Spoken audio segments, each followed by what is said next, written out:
Niulize maswali. Naamini kwenye kuanzisha jambo kuna wazo ambalo ulitamani. Yaani kwa nini ulitamani kuanzisha hicho kitu? Yaani kampuni ya Experience Tanzania Company Limited. Baadaye ukaona uongeze kitu kingine tena. Nini ambacho kilikupelekea ukaamua kufanya hivyo? Mimi bwana nimefanya hivyo kwa sababu cha kwanza mimi ninataka kuhudumia wengine. Yaani ile kuhudumia wengine iko ndani ya moyo. Lakini huwezi kuwahudumia wengine ikiwa huna kitu. Ni lazima uwe na chochote ndio uweze kutoa kwa ajili ya wengine. Kwa hiyo mimi nikaona kwamba nikifanya biashara nitapata pesa, na nikipata pesa nitaweza kuhudumia jamii. Sasa mama, wewe unahudumiaje jamii? Mimi nikifanya biashara, kwa sababu nimesema ni mwalimu, napenda kurudi shuleni kwenda kusaidia kwenye shule. Aidha iwe ya msingi, ya sekondari au vyuo vya ualimu. Kwa sasa hivi nimeegemea zaidi upande wa shule za msingi, kwa sababu huko ninaona mkono wa serikali haujafika vya kutosha. Kwa hiyo kule tukifika, kazi kubwa ni kuboresha mazingira ya elimu kwa kujenga au kwa kuboresha mazingira ya darasani kwa vitabu, kwa madaftari, kalamu, tunatoa uniform, tunaweza kuboresha jiko, tunaweza kuboresha madarasa. Kwa hiyo kwa jinsi hiyo ninatoa mchango. Kuna mabinti tunakutana nao mashuleni, unakuta kwamba wanapata matatizo wakiwa katika ile hali yao ya umama. Sasa je, mimi kama kampuni au kama mama nawezaje kuwasaidia? Maana tulikuta wanaweza kukosa shule wiki nzima mpaka ile majira ipite ndio unakuta mtu anarudi darasani. Kwa hiyo na hilo pia katika sehemu mbili hivi tumeweza kuwahudumia wale. Lakini pia lililo kuu, sipendi umaskini, napenda maisha ya raha. Napenda maisha ya kujimwaga. Huwezi kupata maisha ya kujimwaga ikiwa hujafanya biashara, ikiwa hujatengeneza pesa. Kwa hiyo hilo pia likanipelekea kufanya hivyo. Cha tatu ni kwamba ndani ya familia ninayotokea umaskini ulikuwa umekithiri. Yaani umaskini ulikuwa mbaya. Kwa hiyo mimi sikupenda yale maisha niliyoishi pale nyumbani na baba na mama. Kwa hiyo sasa nitafanyaje? Basi ualimu hautoshi kulipa, fedha yake ni kidogo, ngoja niingie mrengo huo. Sijui kama nimekujibu. Karibuni maswali. Karibu. Baada ya kuingia kwenye biashara, uliacha kazi ya walimu, maana mlianza kwanza ulikuwa mwalimu. Nilipofikisha miaka 47, niliona nina uwezo mkubwa kuliko kuta 4 za darasa. Niliona na akili kubwa, yani ambayo inavuka hizi kuta hizi. Kwa hiyo nilipopata tu ule mpenyo kwamba kuna hii fursa, nikaamua kulala sambamba na ile fursa. Kwa hiyo nikatoka darasani, nikaanza kufanya ile kazi ya jamii, lakini na mimi sikujisahau, niliipenda sana na mpaka sasa naipenda kwa sababu bado nafundisha. Katika hii biashara ninayoifanya sasa hivi, bado ninaleta wanafunzi kutoka nchi mbalimbali za dunia ambao mimi nakuja na watrain. Tumeandaa curriculum, tunawapitisha kwenye ile curriculum kwa siku kama 14 au 21. Namaliza kufundisha wale, napata biashara na kile kilichokuwa ndani ya moyo bado kimeendelea. Kwa hiyo ualimu uko ndani ya damu. Wakati ule nafundisha, nimetokea shule ya sekondari Arusha. Nilikuwa na diploma. Lakini kupitia biashara nimejiongeza. Nikaenda nikapata degree ya kwanza ualimu. Si ndio bwana? Nikajiongeza, nikaenda nikapata degree ya pili ili kwamba nikisimama kwenye platform kama hii nikubalike.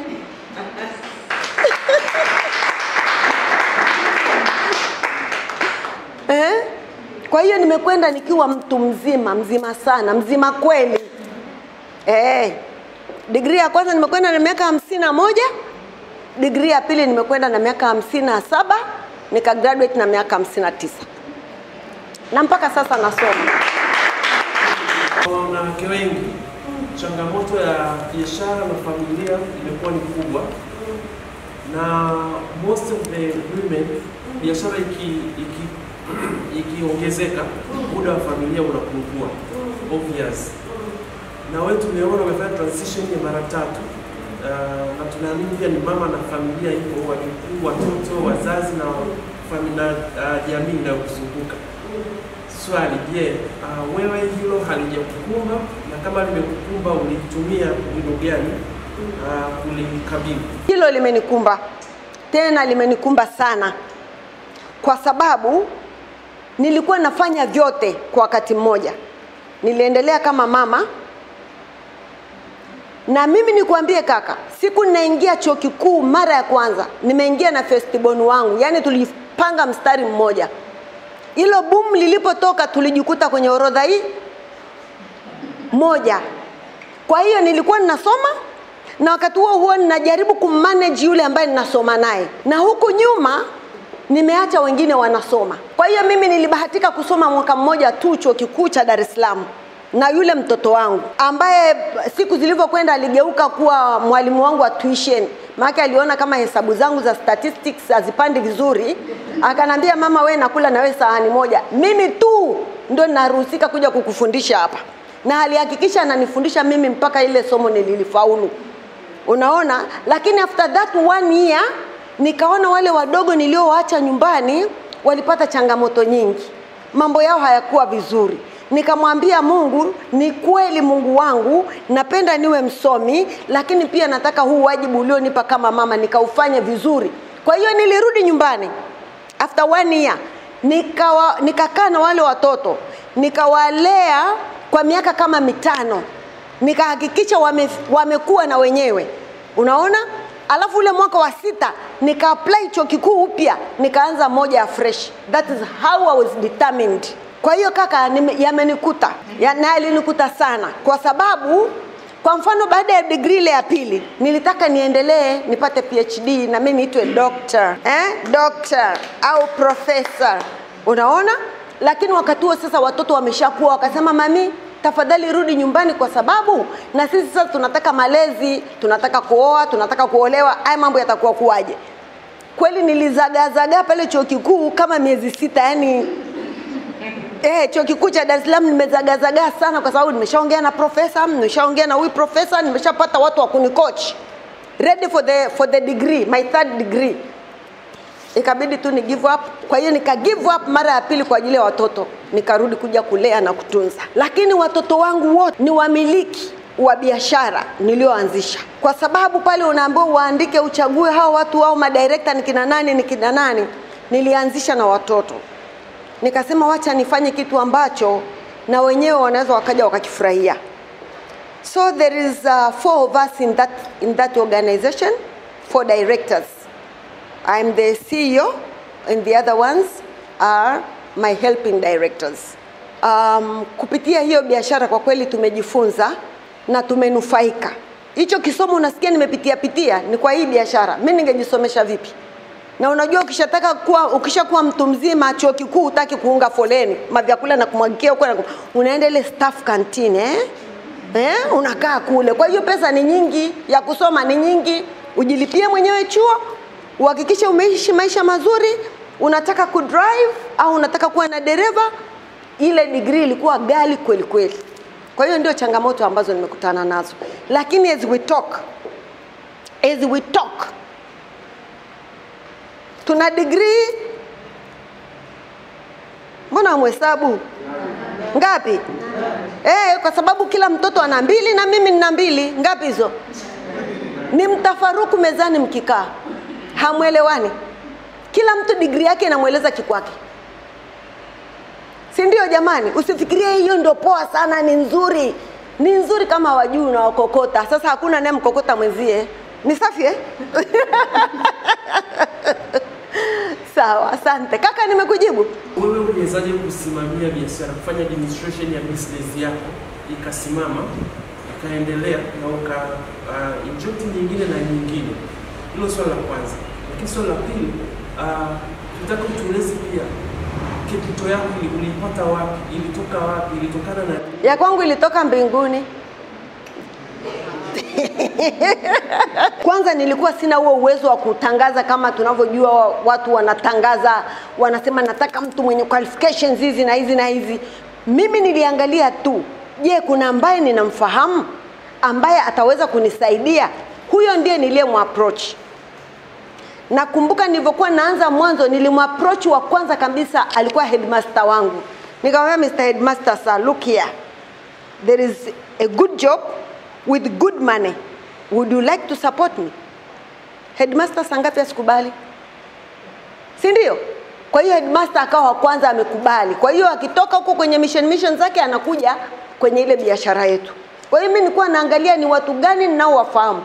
Mr. Headmaster sir, je, na wewe unamfahamu mtu mwingine? Kwa hiyo utakuta watu tuliokuja kufanya ile biashara kwa wakati ule ni watu tuliofahamiana vizuri. Lakini lililo kuu, niliwatafuta hao ndani ya familia.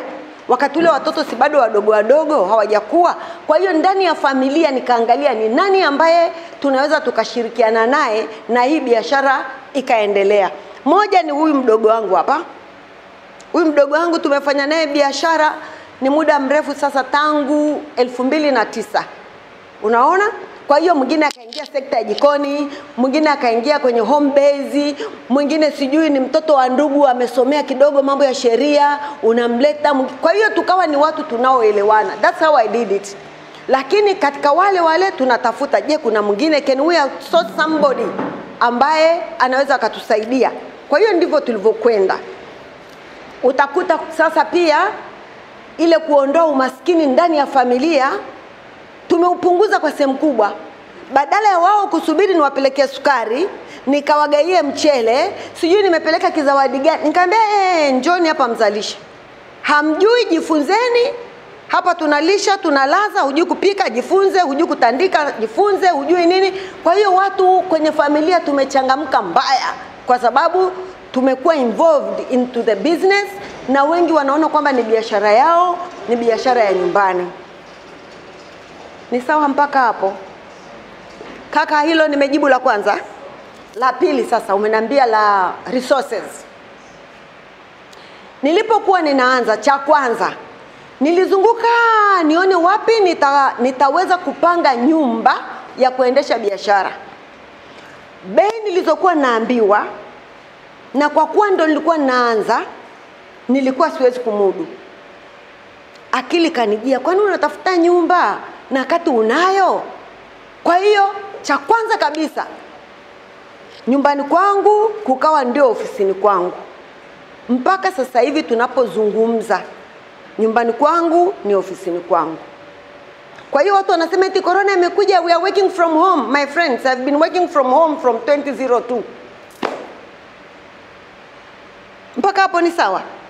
Kwa hiyo hilo la kwanza nikawa nimelitatua. La pili sasa, unataka hizo fedha uweze sijui kununua kitanda, uweze sijui kujenga nyumba, ufanye mambo yale makubwa unayotaka. Unapata wapi? Kuna shemeji yangu mmoja nilimwona kama ana uwezo fulani hivi. Nikamfuata ngambia, shemeji, yani shemeji, mimi natafuta milioni kama milioni 20 tu. Akanambia, umelogwa au umetumwa au una shida gani? Umenielewa? Kwa hiyo yule shemeji hakuweza. Kwa kweli sikufurahi kwa sababu mbona mimi nimemwona ni tajiri. Sasa mbona hawezi kunipa milioni 20 tu? Nikaanza kwenda benki. Jamani, hakuna benki iliyoko hapa unayeijua ambayo sikufika. They told me mama, sorry, you don't qualify.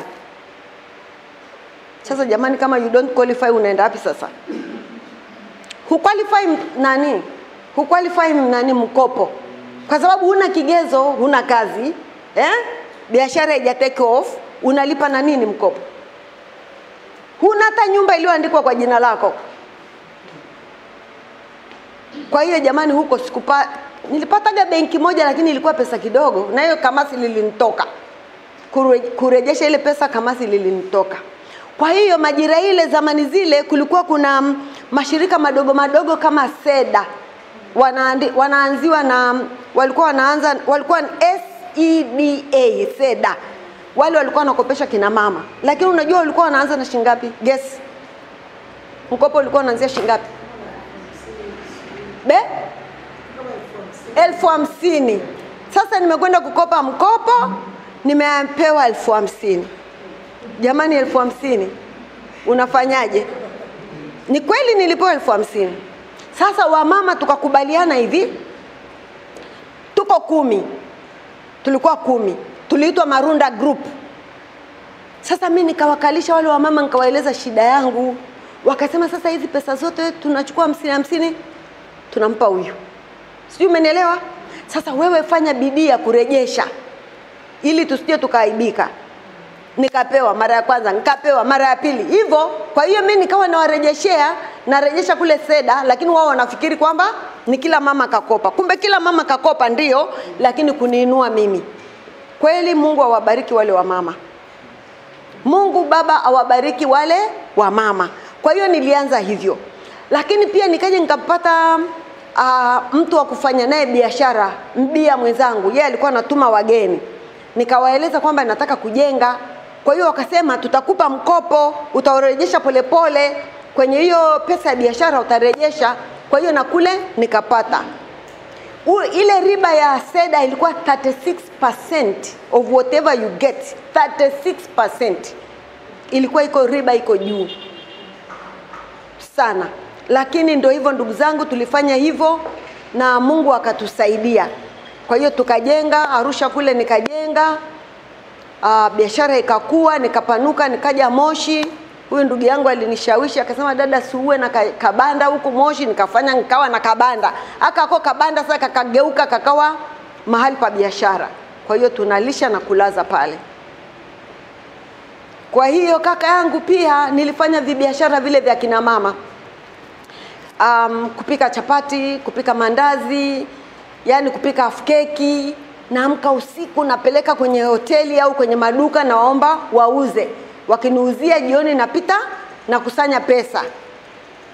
Unaona, kwa hiyo haikuwa pesa nyingi wakati ule, lakini ilikuwa kitu. Nilikuwa nanunua maziwa ya kijijini Meru, maziwa fresh, naenda kutembeza mjini, walikuwa wananiita mama maziwa, mama maziwa. Kwa hiyo mama maziwa nikipita wanajua na ninapeleka maziwa kweli. Kwa hiyo wakanipenda. Kwa hiyo wakawa wananunua. Tenda ikakuwa nikawa napeleka Kaloleni Sekondari. Sasa ukianza kupeleka Kaloleni Sekondari unakuta unapeleka lita kama lita 100. Kwa hiyo nikiuza lita 100 naacha Kaloleni Sekondari, mimi naendelea zangu kufanya kazi nyingine. Kwa hiyo nimefanya hizo biashara ndogo ndogo, hunidanganyi. Kukaanga karanga ndio mwenyewe. Kuzifanya packaging ni mwenyewe. Na hiyo packaging yangu nilikuwa nafanya karanga za 100 au 200. Na ukija kwangu kununua karanga uwe na change. Maana kesa mpaka nitafute change jamani ya shilingi 100 tu nakupa karanga ya 100 alafu napoteza dakika 5 natafuta change yako. Yule mama uwe na change mkononi. 200 au 100. Ni sawa mpaka hapo. Na chuoni nimesoma hivyo hivyo kwa kujisomesha hivyo hivyo kwa kupiga hizo biashara ndogo ndogo. Mashuka, mtumba, watu wanasema mtumba. Hakuna aliyeuza mtumba kama mimi hapa. Hawanidanganyi. Kwa hiyo ukisema biashara ya karanga nimefanya, ukisema ya maziwa nimefanya, ukisema ya mtumba nimefanya. Money is everywhere. Hello. Where is money? Everywhere. Ndizi za kuvundika kwenye mapipa, mimi mwenyewe hapa. Wamama wanauza ndizi kule Mbuyuni sijui wapi. Mimi nawaangaliaga. Nasema hawa mama hawajui. Ni huko tumetokea. Ni huko. Samaki wanauza, unajua zamani zile samaki hawafiki Moshi, hawafiki Arusha. Wanaishiaga Moshi. Nani anakumbuka? Hamkuepo, najua. Hamkuepo. My dear, utakumbuka? Samaki walikuwa hawafiki Arusha, wanaishia hapo. Mnakoita nani? Mbuyuni. Kwa hiyo mimi natoka Arusha na ndoo nakuja kununua hapa. Barabara haina lami. Mpaka ukifika Arusha na samaki wako, barafu utapata wapi? Kwani kuna barafu za kuweka kwenye ndoo wakati huo? Samaki wanafanya huko kwenye ndoo. Na ufike uparue, ukaange, uuze. Acha nivae mchuchumio nisimame hapa babi.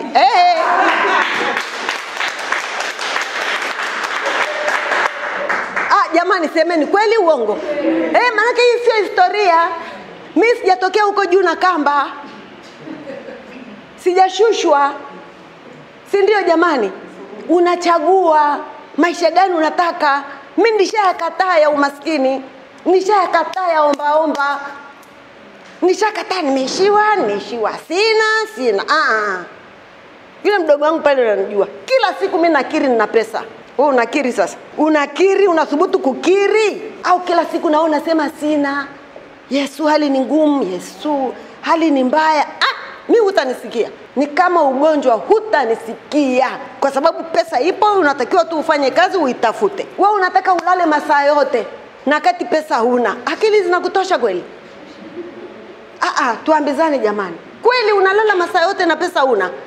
Mimi nilikuwa sikioni kitanda. Utakionaje kitanda saa 8 umeshaamka unasukuma chapati saa 9? Na unatakiwa usukume na kazini uwahi. Na ukifika darasani wanafunzi wakwambia good morning madam. Kwa hiyo wakati huu, wakati ambapo bado unatafuta sana masaa yako ya kustarehe tunaita. Lazima yawe machache kidogo. Wacha tustarehe sasa. Saa hizi mimi nastarehe bwana. Nikifanya nimependa kwa sababu pia utakuwa mlemavu. Si ndio jamani? Kwa hiyo mimi bado nafanya kazi. Mimi bado nazalisha. Lakini sio ile tuti gani tena? Watoto wameshakuwa, nyumba nimeshajenga, gari nimenunua hata kama limezeeka. Tupo. Tuongeze maswali. Ndio mwalimu hapa. Wenzako walikuwa na mtazamo gani kwenye mchaka mkuu? Walikuwa wanakusupport au walikuwa wanakushangaa? Ilikuwaje hali halisi? Sawa. Kwanza nimeanza kama mwalimu shule ya msingi. Mwalimu shule ya msingi, akili haijakuwa sana. Mbulu huko nalima vijishamba vya wenzangu wa Iraq pale, si ndio? Akili kaniongezeka kidogo. Nikamnunulia mtu mahindi, akaniambia nitakupa mbuzi, akanipa mbuzi, nikaanza kufuga vijimbuzi. Kwa hiyo hapo ndio kiakili cha kibiashara kinakuja. Ingekuwa ni akili hii kule nilikokuwa, nisingeondoka. Si ndio mji wa utalii? Nisingeondoka, lakini kwa majira ile nilikuwa nafanya bidii sana. Kitu gani kitanisaidia Mungu wangu niondoke huko? Ilikuwa mbaya. Kwa hiyo ikaisha ile. Nikaja sasa chuo, nikaanza kufundisha chuo cha ualimu Patandi. Chuo cha ualimu Patandi ndo akili imekuja. Walimu wanasema hamna pesa, walimu wanasema wana njaa, walimu wanasema kila kitu. Lakini mimi hilo nilikuwa sioni kwa sababu mimi sinauza maziwa. Usiku sinaamka na kaanga chapati, napeleka dukani, na kuja na weka viwaro vyangu jobu.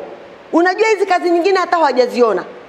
Hawajaona, maana mimi nimefanya usiku, wao wamelala. Asubuhi mezani wanasema hawana hela. Mimi mwenzao nimeshaweka hela, na jioni nitatoka kazini, nitapitia dukani, nitakusanya hela. Halo. Mpaka hapo sawa. Nikienda kuuza maziwa, mimi nimeshayashusha. Kama nimeyashusha Kaloleni, kama nimepitisha kwenye nyumba zile, nimeshaweka. Sichelewi darasani, hayakuwa maisha yangu. Sichelewi darasani, sichelewi kazini, maisha.